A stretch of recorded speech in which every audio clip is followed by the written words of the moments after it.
Welcome to the Sourcing Hero podcast, produced by Una, a group purchasing organization that empowers sourcing heroes, and Art of Procurement, the world's largest procurement podcast network. I'm your host, Kelly Barnard. The goal of the Sourcing Hero podcast is to capture the epic stories of people who are rising up and beating the odds to create exceptional value within procurement, directly from those heroes themselves. Today, my guest here on the Sourcing Hero podcast is Julienne Ryan. Julienne is an author, an executive coach, a storyteller, and most importantly, a true people person. Her career includes an impressive number of leadership roles, and she was able to be successful in each one because of her interpersonal and communication skills. So, hi, Jules. Thank you so much for being with me today. It's so wonderful to be talking to you, Kelly. It's been a while, and I'm so excited to see you again. You guys are just hearing me, but I get to have a face-to-face, although from a distance, conversation with Kelly. Exactly. And I'm sure this is going to come across in the tone of our conversation. You and I are old friends. We go way, way back. So this should be a really fun, not just conversation about our topic, but sort of a catch-up. Now, I talked a little bit about, at a super high level, your professional journey, some of the things that are important to you. But what else do you think it's important for people to know about your background before we dive into our main topic? What I think is important to know is before there was such a word as using narratives and storytelling in work and for pitches and all that good stuff, I was doing it naturally because it was a tool that it was free, first of all, low budget, cost friendly, which is always a big buzzword for supply chain and procurement people, but it really worked. And I found out that between coaching people, doing employee relations, sometimes very significant conversations and some tough ones, and then recruiting. The ability to share a story and be vulnerable and really do Mm. some active listening was a way of getting connected and building trust that really played into those people coming on board to the company I was working with. It helped me advocate for them when they had a role later on to say, no, that won't work with them. These are their gifts. Put them in these pipelines. And then even when I wasn't able to hire somebody, some of those people that I didn't hire ended up being clients or referring me later on. So that ability to show up, have good heart-to-heart conversations that wasn't from a script, it was from the heart and the mind, really played off. And then years later, lo and behold, I started to study and found out all the neuroscience behind it Mm. and the all the technical, and what I was doing intuitively was really working. And that's usually how I approach most of my life. Absolutely. Well, and it's Experiment first, make all the mistakes, and then you go, look at this. Especially when I was in graduate school, I was like, look, hot damn. there's all these studies that said what you were doing was right. And but I think being an active learner is something I have fun with. And you can tell I like poking fun at myself because I think it helps people show up and start to relax into their listening, that it's about experimenting and figuring things out. And like yourself, I've always been really curious, and asking a lot of questions and showing up to listen to people has really paid off in the long run. Yeah. Well, now, when you and I connected to talk about what we wanted to cover in this interview, one of the phrases you used a couple of times that Hmm. really caught my attention was life affirming. And I'll leave you sort of in your typical storytelling way to talk about what that means to you. But more specifically, I would love to hear from you about how you bring that idea of affirmation into your personal and professional decisions. Thank you for saying that. And thank you for reminding what I said, because I'm like, well, that sounds pretty good. What was that about? But what it was, life sometimes can take you on a lot of journeys where our left brain is telling us what we should do or be like. And I think it was further on in my career where I got feedback, then using those narratives and those humorous moments really made a difference. They weren't crutches. They weren't, you should be doing something better. They really worked, and people said it made a difference in their work and their motivation, and also the whole point of showing up. So I think life affirming is what I'm on a mission to do when I'm coaching somebody, whether it's one to one, whether it's coaching somebody to talk about how they can better manage their team, is find things that light them up and really motivate them in the day. Because once you have those foundational bits around you, I find that I've shown up in a bigger and more important way, in a special way, that I am enjoying life in ways I never thought I would do about my work life. And I find I can bring that to my listening and how I experience others. I my coaching has matured over the years in special ways where I use more intuitive skills, and I am I love seeing that change in somebody. Mhm. So it's not my job to fix it. My job is to listen and mirror back. And if you can find something that has a spark in somebody and mirror back to them and appreciate it and show them something that's hiding in plain sight, it's like Christmas to me Yeah. because it changes everything. Um, I don't know, you've always been great about interviewing questions, but maybe in the early years, you might have thought, well, that's just a skill. I ask questions, I get answers, I do really good research. So what?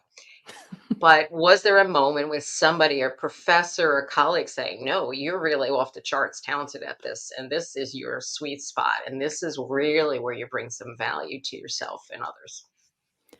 It's interesting that one of the things you've talked about a little bit today is this idea of showing up.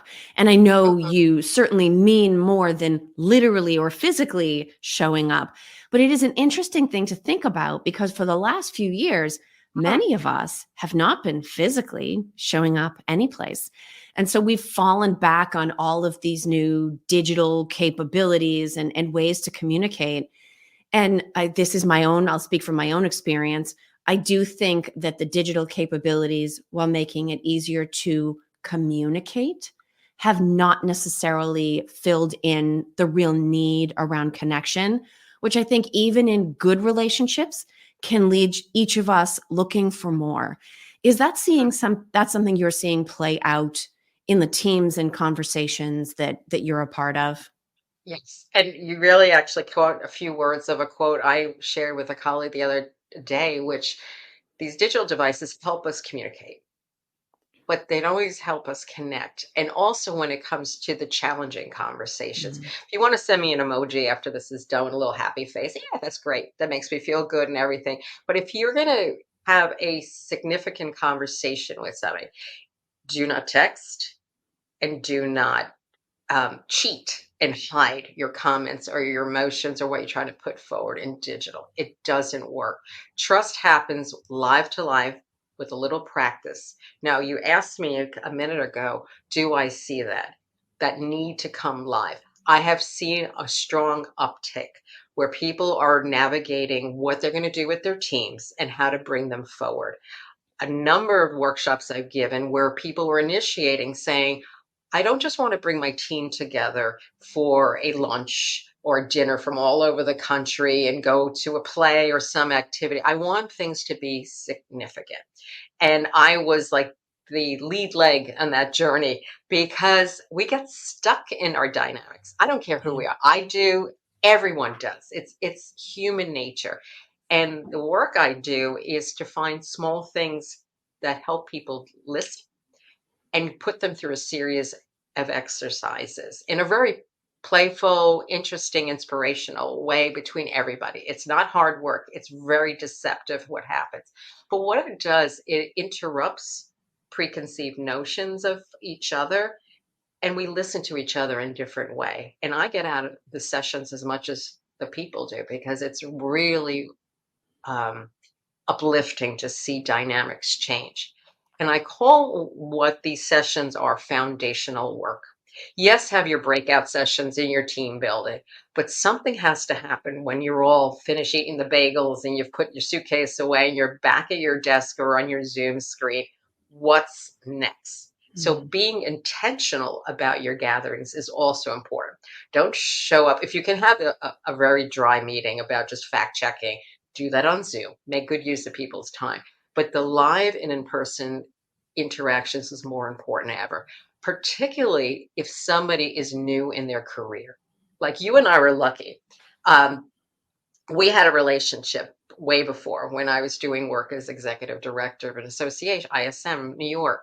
And to everybody who doesn't know this, Kelly was a forward thinker. She was willing to take a chance before there was Zoom and digital. Kelly said yes to me when I said, "Can you narrate and interview all the presenters from Boston?" Because we were on a low budget, and talk to and connect the dots to all the presenters so people got to see the flow, like Joanna Martinez. And then we had another gal, Yael Zofi, to do virtual teams. And these great people down south, there were professors about data telling what was happening. They were like prophets. But Kelly was in this almost like old school TV screen. So I would wheel her around the room in between. And I got to tell her that she got to play Broadway because Broadway was right outside. So I digress from your script, but I had to share that because it was a memory I had forgotten about. But it was figuring out how to connect the dots and bring virtual and real together. And when you get together, make most of those moments. And I call those the hallway moments, the side by side moments where you can, smile and have a quick chat with somebody next to you on a chair and then build trust. We are humans. We are animals. We are one of the reasons we're always very tired on Zoom is that the human part of us wants to connect and is always overtaxing the energy to connect with the person on the screen. And that has been proven science. When you're in person, you can watch body language in a richer sense, get nuances, and be three-dimensional and join things and move away from things as the moment suits you. Yeah. So I think there's such a beauty and look how we learn too, or other people learn. A lot of us didn't learn from training sessions. You walked around with somebody, you went to meetings with somebody, you scribed at desks with somebody, taking notes. And then slowly but surely you ask questions and you think, I learned from eavesdropping from my bosses on either side, how they were talking about certain situations. And, like that was helpful. And I apply a lot of those words and thought process later on. So I'm making light of it, but I'm not. I think it's a combo in picking your moments and giving people, whether it's an intern or somebody who's seasoned, time to speak and really develop what informs their context and their assumptions. I have developed friendships on Zoom through the Act Story. So good luck for me coming out with a book years ago to say live communications and in person, and then had COVID hit. But it did test me on how you can do it. And I think being truthful, coming up with something that's very important, that's sometimes personal and true, being able to be vulnerable, showing how you made mistakes is a great lesson teacher and what you're going to do about them. So those are some things that come to mind about the whole dance of life and why it matters more than ever. Well, it is interesting because you talk about sort of the old way, the in-person, right?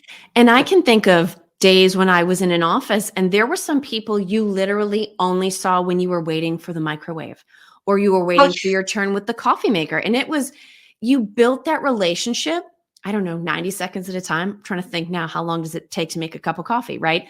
But you would chat and be polite while you were standing there. And it's so funny because now we're so accustomed to the digital alternative that I think that's bleeding into our in-personal time. I mean, how often are you in even a Zoom meeting with someone and you start to think, I think that person's checking their email, whether it's on their screen or on their phone, and you're thinking, now you're doubly disconnected because we're not together in the same room. And I can tell you're doing something else while we're trying to talk.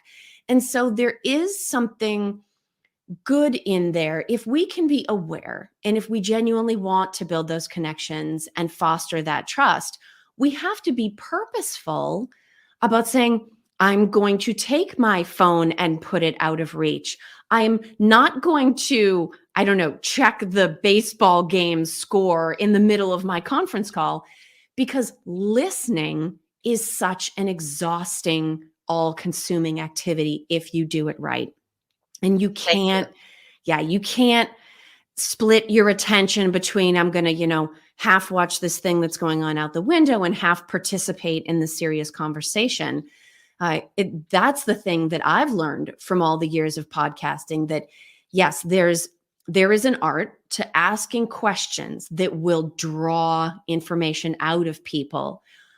But there's also just as much to listening to their responses, hearing changes in tone, hearing, wait a minute, I think I hear there's a little something else you were thinking about saying. So I'm not Correct. going to move on to the next question. I'm going to say, interesting. So what I heard you say is, let's see if I can pull that. Not that you want anyone to reveal anything they didn't plan to share, but okay, I heard that. I heard you hesitate. What more is there? There's something else you're thinking about sharing.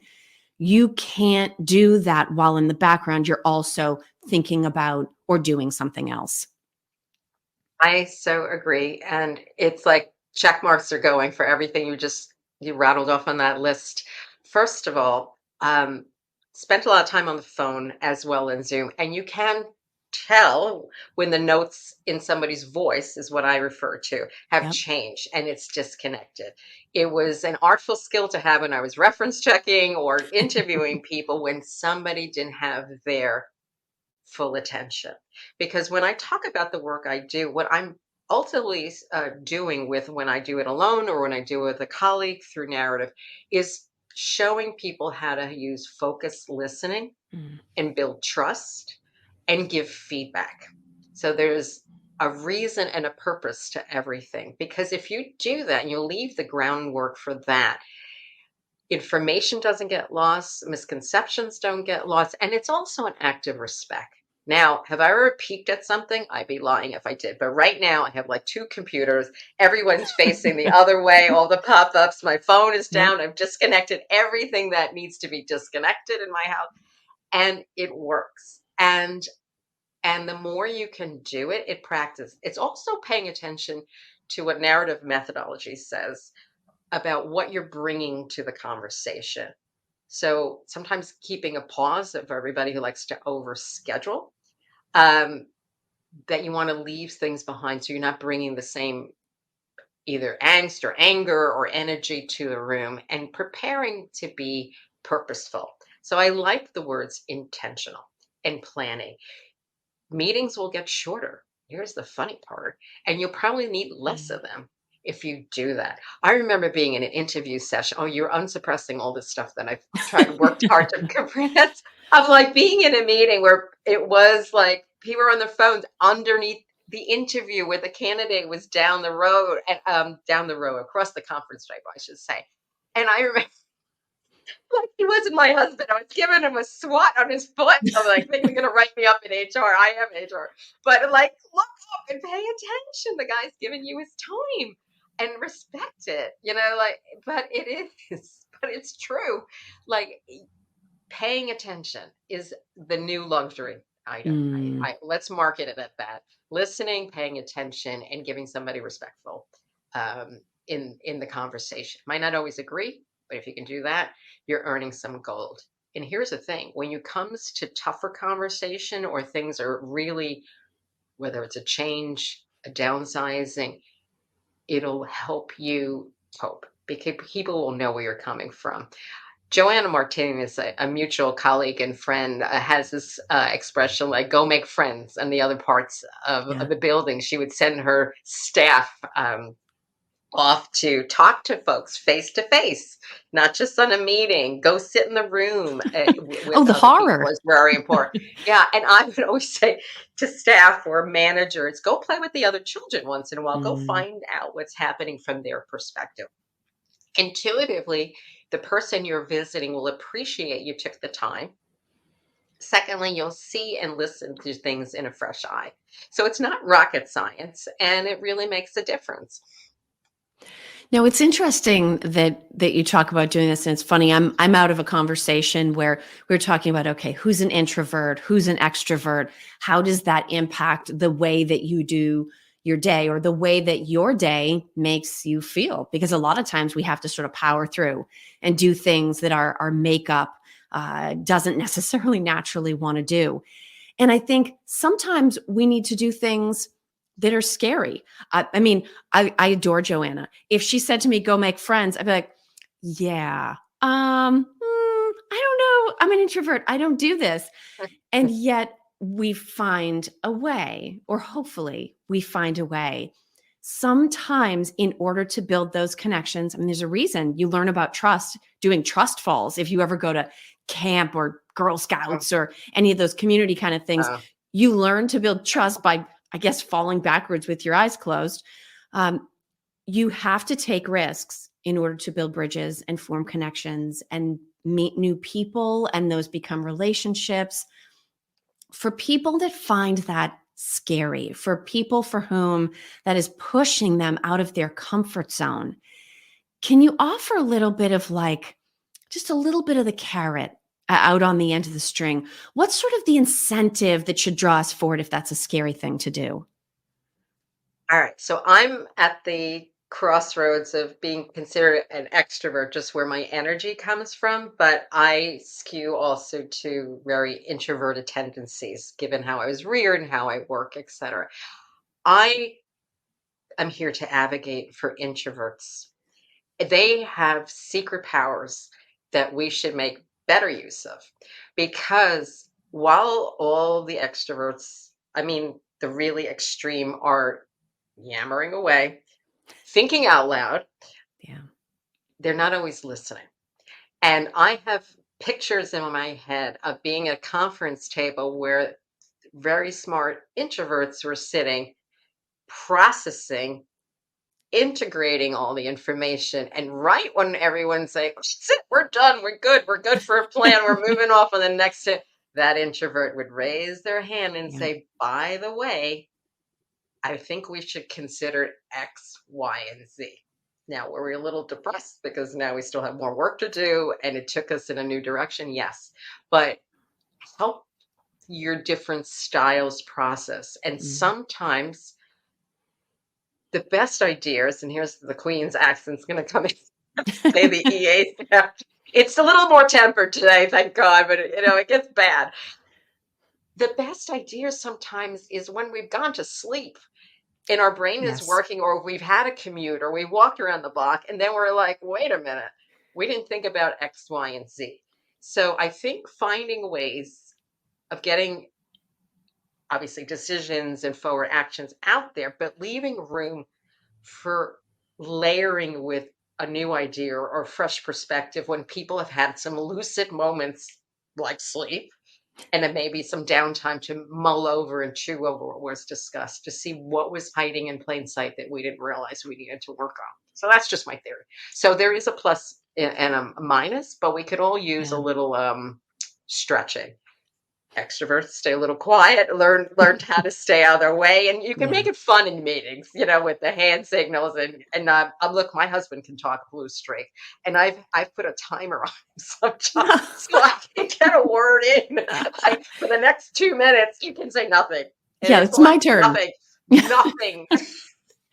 But it's Now, great training because you you yeah, you have to listen sometimes, and not what you think is in your head. Oh, the other right. thing is most of us are writing the script of what we want to say, when we say it, when somebody's paused.